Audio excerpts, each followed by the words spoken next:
جب حضرت عثمان غنی رضی اللہ تعالیٰ عنہ کا محاصرہ کر لیا گیا اور یہ خلافت کا آخری آپ کا دور ہے، 82 سال کی عمر تھی اس وقت آپ کی، اور یہ تاریخ کا دردناک باب ہے کہ حضرت عثمان غنی پر 40 دن تک پانی بند رہا۔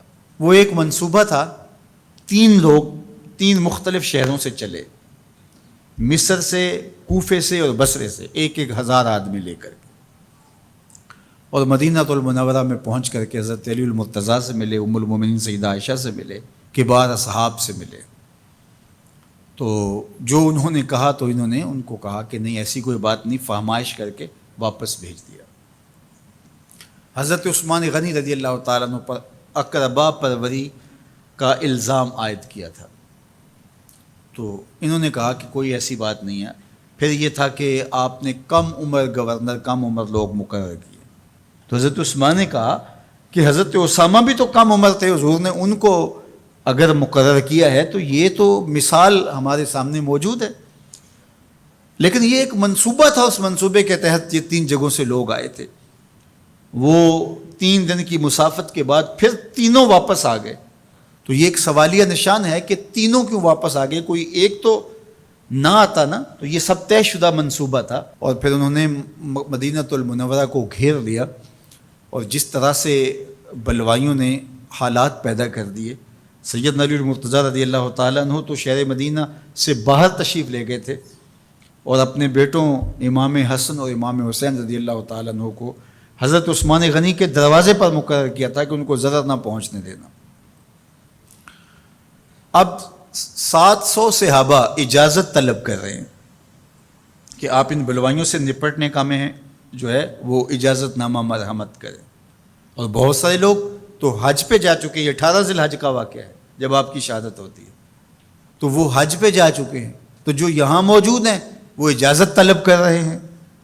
لیکن حضرت عثمان غنی رضی اللہ تعالیٰ عنہ نے کہا کہ نہیں، میں ایسی اجازت نہیں دوں گا۔ رسول اللہ صلی اللہ علیہ وسلم کا حرم شہر مدینہ لوگوں کے خون سے لالازار ہو، یہ میں اس کو گوارا نہیں کرتا۔ افواج موجود ہیں، اور دنیا کی تاریخ میں آپ کو ایسا نہیں ملے گا کہ اتنی بڑی حکومت کسی کے پاس ہو اور وہ خود گھیر لیا جائے، اس کا پانی بھی بند ہو جائے، اور وہ حکم دے کہ نہیں، میرے لیے آپ ایک قطرہ بھی خون نہیں بہائیں گے۔ بلکہ آپ کے غلاموں نے جب تلواریں اٹھا لی تو آپ نے فرمایا کہ میرا حکم ہے کہ تم تلواریں نیچے رکھو، بلکہ میں تمہیں یہ آفر دیتا ہوں کہ جو غلام لڑے گا نہیں اور یہ میرے سے عہد کرتا ہے وہ آزاد ہے۔ حضرت ابو ہریرہ رضی اللہ تعالیٰ عنہ، حالانکہ یہ پڑھنے پڑھانے والے لوگ تھے، تعلیم و تعلم سے ان کا تعلق تھا، لیکن وہ بھی تلوار لے کے حضرت عثمان غنی کے دفاع میں آ گئے۔ لیکن حضرت ابو ہریرہ رضی اللہ تعالیٰ عنہ کو بھی حضرت عثمان غنی روک دیتے۔ مالک بن اشتر کہنے لگا کہ ہم آپ کی دستبرداری کے خواہاں ہیں، آپ خلافت سے دستبرداری اختیار کر لیجئے۔ تو حضور علیہ الصلوۃ والسلام کے اس جانثار صحابی نے، حضرت عثمان غنی نے فرمایا یہ نہیں ہو سکتا۔ دستبردار کیوں نہیں ہوئے؟ لگتا تھا یہ سب سے زیادہ آسان تھا، لیکن حضور نے ارشاد فرمایا تھا، اے عثمان، تمہیں اللہ ایک قمیض پہنائے گا، لوگ اس کو اتارنا چاہیں گے، تم کبھی نہ اتارنا۔ تو اس سے مراد خلافت کی قمیض ہے، اور ان کی شہادت کی خبر بھی اللہ کے محبوب علیہ السلام نے دی تھی، اور اگر آپ دستبردار ہو جاتے تو یہ ایک کھلونا بن جاتا، بازیچہ بن جاتی خلافت۔ چند آدمیوں کے پریشر سے خلافت سے دستبرداری کرنا پڑتی۔ اچھا، ایک یہ سوال بھی پیدا ہوتا ہے، چند باغی تھے، ان کو کس طرح کچل دیا جاتا؟ لیکن حضرت عثمان غنی یہ نہیں چاہتے تھے۔ ایک تو یہ کہ مدینے کی حرمت پامال نہ ہو، اور دوسرا پورے عالم اسلام کو آگ لگانے کا جو منصوبہ تھا، 3 مختلف شہروں سے 1,000 آدمی لایا گیا ایک منصوبے کے تحت، اور انہیں لاشیں چاہیے تھیں، اور جو ان کے پیچھے کام کر رہے تھے نادیدہ ہاتھ، ان کا منصوبہ یہ تھا کہ یہاں سے مختلف سمتوں میں، یہ تینوں شہر مختلف سمتوں میں تھے، تینوں سمتوں میں جب لاشیں جائیں گی تو پورے عالم اسلام کو ہم جو ہے وہ خانہ جنگی کی آگ میں دھکیل سکیں گے۔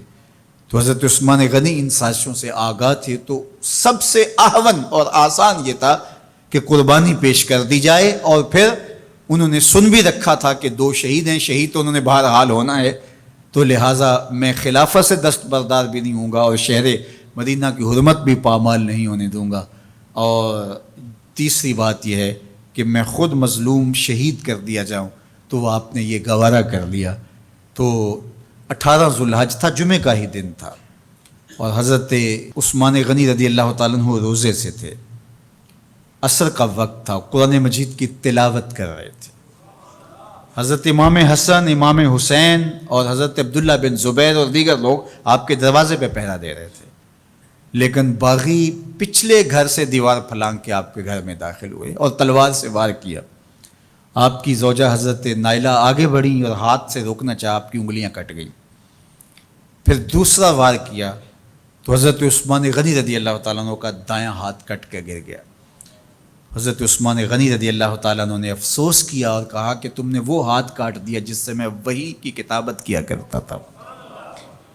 پھر اس کے بعد آپ پر 9 وار کیے گئے اور آپ کو شہید کر دیا گیا، اور آپ کا خون قرآن مجید پڑھتے ہوئے اس آیت پہ گرا، فَسَيَكْفِيكَهُمُ اللَّهُ وَهُوَ السَّمِيعُ الْعَلِيمُ۔ تو حضرت عثمان غنی رضی اللہ تعالیٰ عنہ مظلوم شہید کیے گئے، بھوکے اور پیاسے شہید کیے گئے، ظلماً شہید کیے گئے۔ حضرت عبداللہ بن عمر رضی اللہ تعالیٰ عنہ فرماتے ہیں کہ حضور فتنوں کا ذکر کر رہے تھے کہ فتنے ہوں گے، بہت بڑے فتنے ہوں گے۔ تو ایک شخص نے چادر اوڑھی ہوئی تھی اور وہ مجلس واعظ کے قریب سے گزرا جہاں حضور کچھ ارشاد فرما رہے تھے، تو آقا کریم نے اشارہ کر کے کہا اس دن یہ شخص حق پہ ہوگا۔ عبداللہ بن عمر کہتے ہیں کہ میں اٹھا اور جا کے دیکھا تو وہ حضرت عثمان تھے۔ تو میں نے حضرت عثمان کے چہرے کو پکڑ کے تھوڑا سا حضور کی جانب کیا اور میں نے کہا حاذا، حضور یہ؟ اللہ کے محبوب فرمایا ہاں یہی، جب فتنے ہوں گے تو فرمایا یہ حق پہ ہوگا۔ تو حضرت عثمان غنی رضی اللہ تعالیٰ عنہ حق کی راہوں کے مسافر، جنہیں حضور کی زبان سے شہید کہا گیا، اور شہید کسی کا انجام ہوتا ہے، تو حضور نے فرمایا یہ شہید ہوگا۔ شہید وہی ہوتا ہے جو بحالت ایمان اس دنیا سے راہ خدا میں اپنی جان قربان کرے۔ فرمایا فَإِنَّمَا عَلَيْكَ نَبِيٌّ وَصِدِّيقٌ وَشَهِيدَانٌ، اے پہاڑ رک جا، تو جانتا نہیں تیرے اوپر اللہ کا ایک نبی ہے، ایک صدیق ہے اور 2 شہید ہیں۔ تو حضرت عثمان غنی رضی اللہ تعالیٰ عنہ عظمتوں کے مینار، اللہ اکبر۔ تو یہ حضرت عثمان غنی رضی اللہ تعالیٰ عنہ کا یہ کارنامہ تھا کہ آپ نے اپنی جان پیش کر کے امت کو جو ہے وہ فتنوں سے محفوظ کر لیا اور امت کو بچا لیا۔ حضرت عثمان غنی رضی اللہ تعالیٰ عنہ پہ کروڑوں رحمتیں، کروڑوں سلام۔ ہم آپ کی عظمت کو سلام پیش کرتے ہیں، عقیدتوں کا خراج پیش کرتے ہیں۔ حضور کی خدمت میں ایک جنازہ لایا گیا اور حضور سے عرض کی گئی حضور اس شخص کا جنازہ پڑھا دیجئے، تو حضور نے انکار کر دیا، کہا میں جنازہ نہیں پڑھاؤں گا۔ تو صحابہ نے عرض کیا یا رسول اللہ، کبھی ماضی میں ایسا نہیں ہوا، جب بھی کوئی جنازہ لایا جاتا ہے تو آپ جنازہ پڑھا دیتے ہیں اور آپ نے آج انکار کر دیا ہے؟ تو فرمایا یہ شخص میرے عثمان سے بغض رکھتا تھا اور اس کو اللہ نے بھی اپنی رحمتوں سے محروم کر دیا ہے۔ حضور نے اس شخص کا جنازہ نہیں پڑھایا جو مبغض عثمان غنی رضی اللہ تعالی عنہ۔ تو اب آپ اندازہ کیجئے وہ کتنا بدبخت شخص ہے جو حضرت عثمان سے بغض اور دشمنی رکھتا ہے۔ حضرت عثمان غنی رضی اللہ تعالی عنہ سے اللہ کے محبوب علیہ السلام نے کتنی خوبصورت ارشاد فرمائی، میں اس سے حیا کیوں نہ کروں جس سے اللہ کے فرشتے بھی حیا کرتے ہیں۔ یعنی عثمان غنی وہ ہیں جس سے اللہ کے فرشتے بھی حیا کرتے ہیں، اور جو عثمان غنی کا حیا نہیں کرتا اس سے بڑا بے حیا کون ہو سکتا ہے۔ حاکم نے مستدرک کے اندر روایت ذکر کی ہے کہ بہت سارے صحابہ حضور کی بہت ساری خوبیوں کے مظہر تھے، اور سب سے زیادہ حضور کے خلق کے مشابہ حضرت عثمان غنی رضی اللہ تعالیٰ، اور خلق میں سب سے اونچا درجہ حیا کا ہوتا ہے۔ تو حضرت عثمان غنی رضی اللہ تعالیٰ عنہ حیا کے اس مقام پہ فائز المرام تھے جو انہی کا مقصوم تھا۔ اللہ ہمیں حضور کے اہل بیت، حضور کے اصحاب، بلکہ حضور کے در کی مٹی کی تعظیم بھی نصیب کرے۔ اقبال نے کہا تھا خاک طیبہ از دو عالم خوش ترست، آن خنک شہرے کے آنجا دل برست۔ ہمیں تو طیبہ کی مٹی بھی اچھی لگتی ہے اس لیے کہ وہاں محبوب جو رہتے ہیں۔ تو محبت تو اس چیز کی متقاضی ہوتی ہے، محبوب کی راہوں کو بھی سلامی پیش کی جائے۔ تو جو حضور علیہ السلام کے ساتھ منسوب اتنی وقی نسبتیں ہیں ان کا احترام کیوں نہیں کریں گے؟ تو حضرت عثمان غنی تو داماد رسول ہیں، حضرت عثمان غنی تو ذو النورین ہیں، حضرت عثمان غنی تو حضور علیہ الصلوۃ والسلام کے محبوب اور حضور علیہ الصلوۃ والسلام کے پیارے ہیں، ان کو جنت کی بشارت دی گئی ہے، عشرہ مبشرہ میں سے ہیں، 4 جلیل القدر خلفاء میں ان کا نام شامل ہے، اور پھر حضور کی 2 صاحبزادیاں ان کے نکاح میں، آقا کریم نے ان کو شہید خود قرار دیا، اور میرے اور آپ کے آقا و مولا نے کہا آج کے بعد کوئی عمل عثمان کو نقصان نہیں دے گا، اور کہا عثمان سے میں حیا کیوں نہ کروں، اس سے اللہ کے فرشتے بھی حیا کریں۔